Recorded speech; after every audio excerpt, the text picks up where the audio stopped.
Hey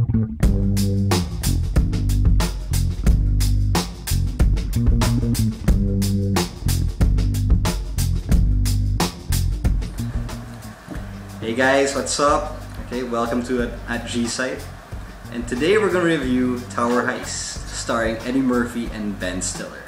And a whole lot of other people. And oh yeah, let's not forget Matthew Broderick, Casey Affleck, Alan Alda. Who else? I forget anyone else. Gabrielle Sidibe. I cannot pronounce her last name. Sidibe. Okay. Gabrielle Sidibe. Yeah. Thea Leone. Yeah, of course, Thea Leone. Yeah. I think she looks better Brunette. She never. Yeah. Bad Boys pa lang. Yeah. She was in a movie with Ben Stiller before. Yeah. Technical difficulties. Sorry about that.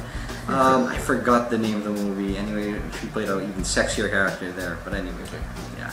So Tower Heist is basically a movie about a Bernie Madoff type of character, played by Alan Alda, who he's such a prick in that movie. Yeah, he's a really good man. He's a guy you really love to hate. Yeah. So sure. Brilliant.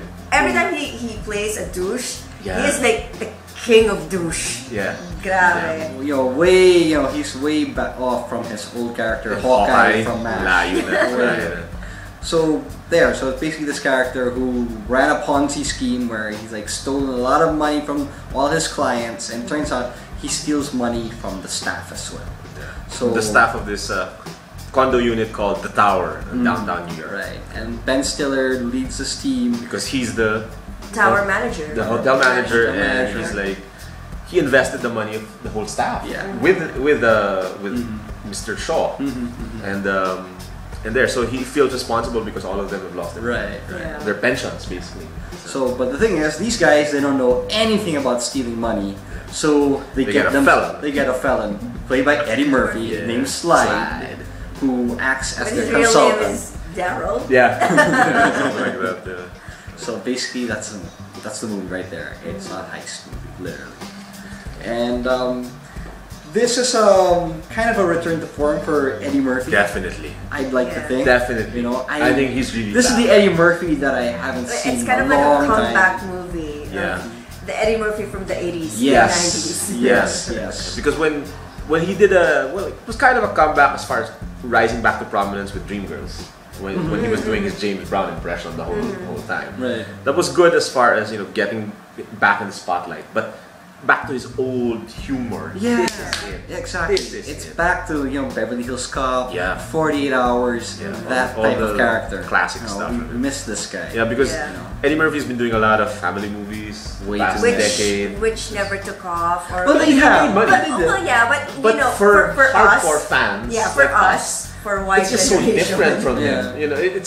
It's not him anymore. Exactly. It's kind of him being neutered. Yeah. Basically, it's just him with his balls cut off. Yeah, because he wanted to shoot movies for his kids to watch. Yeah, he does the Shrek films, he does the Dr. Dolittle films, the Nutty Professor stuff, but it's just not the Eddie Murphy that we know and love. Exactly. And he just turned 50. Yeah, Eddie's 50. He looks good for 50. Yeah, Eddie's 50. He does not look 50. So props to him. That explains all the women around. Well, like Scary Spice. So, and so at least this movie, considering it's this guy Brett Ratner. Never really been a fan of the guy. Me neither. I mean, I watched all the Rush Hour films. Yeah, same here. I had fun with all the Rush Hour films, but they're not rocket science. Yeah, and they're not even Beverly Hills Cop. Yeah. They're not they at that level. They tried to be. They tried to be. But it's a movie like where it's like, okay, it's fun for what it is. Yeah. That's just about it. It's an Asian guy and a black guy together. There you go. This is more edgier fare. Yeah. Surprisingly. Yeah. And I like that it was an ensemble cast. Yeah. Yet each one was able to shine in their own ways. I mean, Ben Stiller's and Eddie Murphy are the leads. Right. But they don't hog the spotlight. No. I really like Matthew Broderick's character. Yeah, he was good. Because he was geeky and nerdy and he was nervous. Yeah. This is Ferris Bueller. Yeah. And there's a red car involved again. Yeah. That's right. That whole time I was like, the Ferris Bueller in the red car. 25 years later, this is what happens to him. So, and there's the parade. There's a parade also. Parade. There's a parade. Yeah. But the parade before was in Chicago. Right. Ferris Bueller was. That's there you go. So this was the Thanksgiving Day parade, and I really like. I like Michael Pena. I like Michael Pena. He was funny. He was really funny. I like Gabriel Sidibe with a Jamaican accent because. You know, I mean, this girl did hard drama with Precious. You know what? I had to like turn the DVD off when I was watching Precious. I couldn't stand it. Sobra. I've never seen it, but I think it's really. I hear it. Yeah. I've been trying to put it off for a year when it came out, but ayoko talaga. And then I was like, okay, might as well just watch it. I couldn't watch it.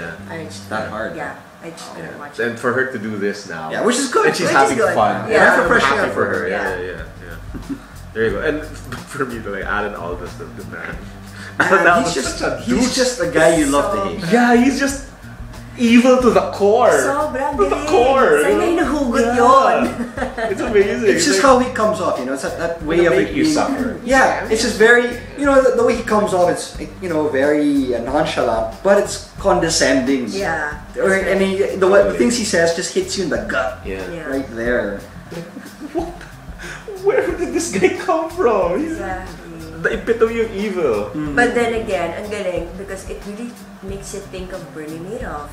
Parang, you know, I was watching the whole thing and I remember watching a few like episodes of, I don't know, it was some TV show or something, and they were talking about Bernie Madoff and then how his son committed suicide and how his wife now when she goes out she cannot even hold her head up when she's walking around, you know.